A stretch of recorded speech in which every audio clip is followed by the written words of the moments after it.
Hi everyone, my name is Tamika. I go by she and her pronouns, and welcome back to my YouTube channel.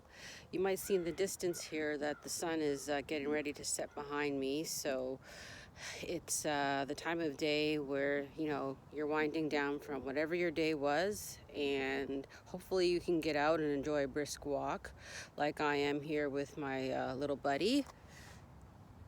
Yep, say hello. Um, and then we're gonna be heading back home. But today I just wanted to share something about, again, what it looks like when you're living with chronic pain and the supports that are in place. I am a part of I'm a part of 3 support groups run by 2 different organizations, one through the hospital and one through a not-for-profit.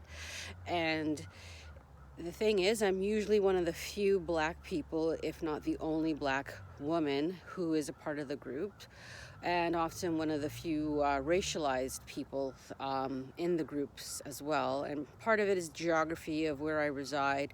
Part of it, I think, too, is a stigma around us as Black women feeling safe in those spaces. And, today something came up in group, and it was basically trying to cast a bit of a stigma towards cannabis use. And the problem is that we know that's already stigmatized. We know that oftentimes those of us who use cannabis for medicinal reasons are stigmatized. So we don't even want to talk about it.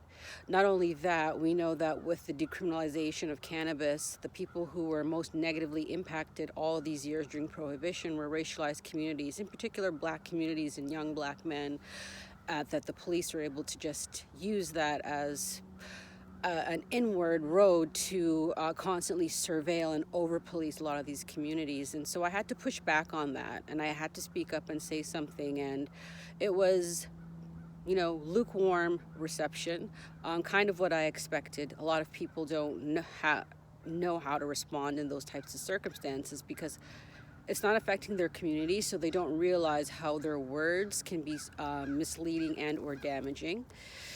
And one of the other things, too, that I want to point out is that a lot of these groups are not culturally sensitive to the Black experience in any way, shape, or form.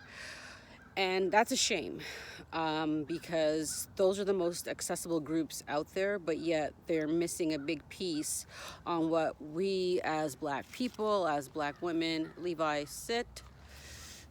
He's kind of just trying to attempt to do his own thing over here, as what we as Black women experience, because the types of stressors that we're experiencing on a regular day-to-day basis feel and look different than everyone else. And you're going to find that when you're in these groups that's the case. Now, I am still a proponent of them because I get some good resources out of it as well, and I make connections with people that are going through a similar experience as I am when it comes to just this whole quagmire of our healthcare system.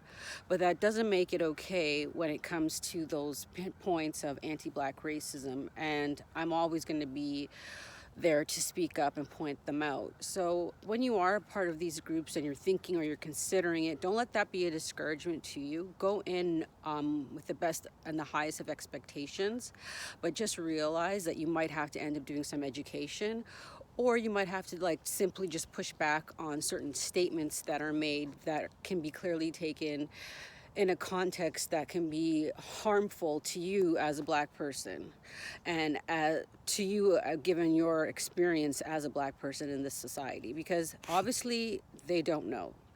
A lot of people think that racism is about you not liking Black people or people of different ethnicities, or when it comes to Black people, someone saying the N-word, for example, to your face.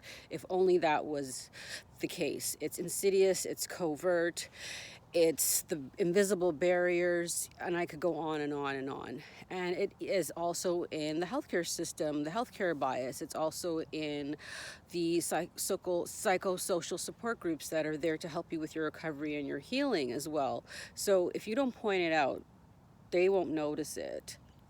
And don't feel ashamed or embarrassed or stigmatized to point it out. I mean, I've gotten to the stage where I don't care. I almost lost my life with my illness. So for me to point out something like that. It's really water off a duck's back. And I honestly look at the intention. I don't think they had malicious intent, so I can just make my point and leave it at that.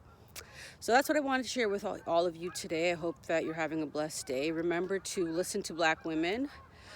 Amplify our voices in each and every opportunity that you get.